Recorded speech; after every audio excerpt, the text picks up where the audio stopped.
What's up, everybody? Welcome back to the Soul Break. Thanks for stopping by my channel. So this is the last video of 2021, and 2021 has been a pretty good year for me as far as sneaker collecting goes. I know still had COVID going around and all that, but it is what it is. You got to make the best out of the situation, and for me, collecting sneakers just kind of kept me going, and it was a pretty nice year for me. And I'm really excited that I could close the year off by reviewing this pair. And as you can see, these are the Air Jordan 1s in the patent leather Bred colorway. So obviously the Bred colorway is a classic. It's a legend. I don't own the, was it the 2016 or 17 pair? I wasn't into collecting sneakers back then. I wish I had copped the retro at a lower price, but right now the resale premium is just crazy. So I guess this is like the next best thing that I could cop. And I tried really hard to cop this pair for retail, and I basically struck out on all of the online releases as well as the in-store raffles and stuff. So there were a couple of other retailers that did a raffle, and there's that one store that you enter the raffle, but for a fact that they won't ever pick out your number or name. There's that one store locally, and I just kind of entered the raffle anyway, my account as well as a family member's account. And lo and behold, my family member hit on the raffle and got a W, and I was just so shocked. I will even tell you the name of the store. The store called Casina. You probably know the name from that dunk collab that we had, the two dunks. The mint green and the blue one. Yeah, Casina is basically like a South Korean kind of like a streetwear store, a skateboard shop. They also run a store called Pop House Skates. Basically, they just get so few pairs and nobody hits. It's like a myth. Like, some people hit and I'm like, how? But putting that aside, lo and behold, they gave me the W when I really needed it, because I really wanted to cop this pair. And I'm so glad that I was able to cop this pair for retail, because it sucks that they, Nike.com kind of released these via raffle, because there's so many pairs going around. And if they did a first come, first serve, I can assure you that I could have copped two pairs, because obviously there will have been people canceling their pairs at first, because this is patent leather and whatever. I mean, I don't mind the patent leather. I think this looks really dope. But some people used to be on the fence. Now nobody's on the fence right now, because they just want to grab them and kind of resell them on StockX. So I don't blame them, but the kind of mood kind of changed, at least where I live. But having said that, I'm just so glad that I was able to score this pair for retail in my size. So without further ado, let's dive right into the shoe. So obviously this is a Bred colorway classic. There's nothing out of the ordinary and as far as the color blocking goes, but it's just everything. So on the side panel, you got this nice black patent leather here on the side.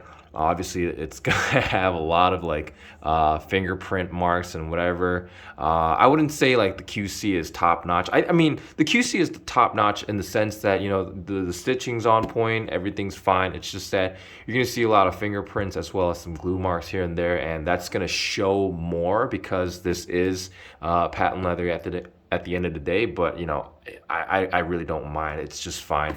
And then on top of the side panel, you got that bright red Nike swoosh here, extending all the way to the back, and all done in that patent leather. And then you see more of that patent leather overlay here, all done in black here in the front.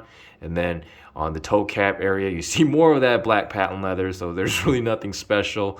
And then on the toe box, which is, by the way, is really beautiful, you got that nice red patent leather toe box, which will probably crease like crazy when I wear them.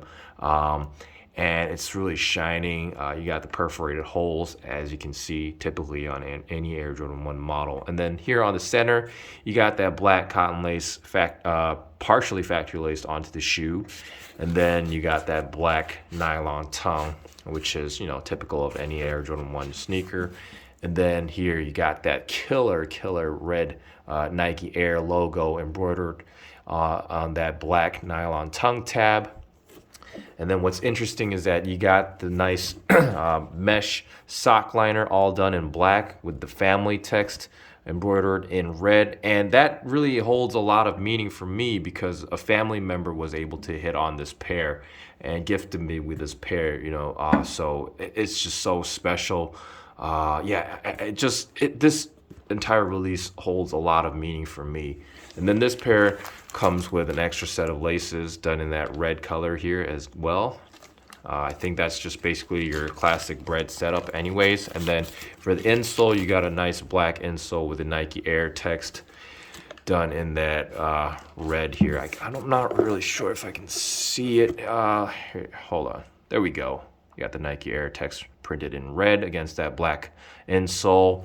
And then on the back side of the shoe, you obviously have that Air Jordan Wings logo debossed into that red patent leather, all done in black, shiny. It's got a lot of bling.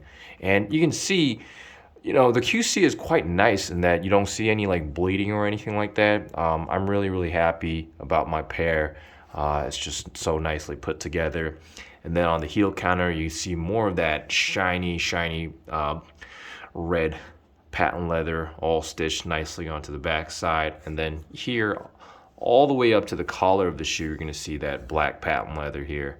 And it's just killer. And then here on the side, you see more of that black patent leather here, and it's basically the same deal on the medial side. And then for the midsole, you got that clean, crisp white rubber midsole, and then you got that nice red rubber outsole that we typically see on Air Jordan 1 models. You're probably wondering why I've got band-aids on my fingers. I played, I kind of busted my fingers practicing golf with like an old glove, so I'm trying to get a new glove. Nothing too serious, but it is what it is. And then you got that circular traction pad on the forefoot area, and then Nike branding on the center, and then you got more of that traction pad on the back side of the shoe. And what I did want to mention is that you've probably seen this many a times online, but you got that nice kind of like shiny Nike Jordan box with the Nike text and the swoosh logo done in red against this very shiny black box. Here you got the sizing tab, size 10.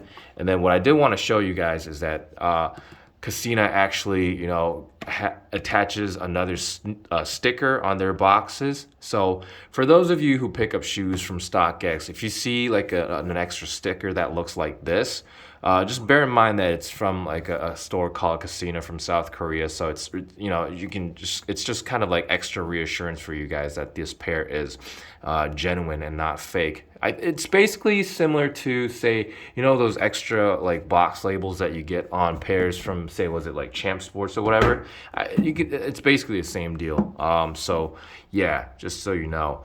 And then the very special feature of this sneaker is that red Jordan Jumpman hang tag or pendant or whatever you want to call it. It's really shiny and red. It's got that metallic feel to it. I think it is actually a piece of metal. I don't know. This thing will probably scratch against your side. So what I would recommend doing is that if you want to, keep this pair before you rock them, you might want to just stick them inside the shoe like that so that they won't like scuff against the actual shoe. Obviously, this pair will have some scuff marks here and there, but that's just basically the nature of patent leather. So you got to just kind of deal with it. What I'm going to do with this pair is that I think I'm just going to keep it as is. Somebody asked me in the comment section if I like kind of like wear my shoes or kind of like put them in the closet and forget about them. I'll give you a two-way answer. I love rocking my sneakers, and I'm not shy to actually say that I actually kind of like put some shoes on ice. Because there are some shoes that I would like to keep as a mantelpiece, and there are some other shoes that I would like to just kind of like let them sizzle for a while, and then actually kind of like enjoy my sneakers in the current rotation, and then just kind of like whenever I'm feeling down or whenever I feel like I need a new wardrobe change or whatever, I can just kind of go to my closet and pull out new sneakers that I haven't worn yet. And I think that's the joy of collecting sneakers. And I'm not really shy about saying that. What I can assure you is that I would put them away in this closet, but I won't forget about them because I know what I have, and I'm trying to keep my collection as slim as possible, so I would never forget what I have. So yeah, that's just basically my answer. But for this one, I think I'm just gonna keep it as a mantelpiece for now. Later down the road, maybe I could rock them, but that decision is gonna be pretty major for me, because the moment I put these on, it's just gonna crack all over the place. So I'm not really sure if I want to do that. I don't know. That's just me. But anyways, I hope you guys enjoyed watching this video. It's been a really great year. I actually passed the 1K mark due to all of your support and love for the channel. I really appreciate that, and hopefully this entire pandemic situation would blow over next year. I don't know what the possibilities are, but hopefully we'll have a better year next year. And I don't know, it's been a really nice journey with you guys. I hope to continue this channel as much as possible, and let's hopefully be able to get more W's next year. I wish that for everyone and for myself as well. But anyways, I hope you guys enjoyed watching this video. Happy New Year. Have a really good end of the year, and I'll see you again back in 2022. Stay tuned for more, and thanks for watching.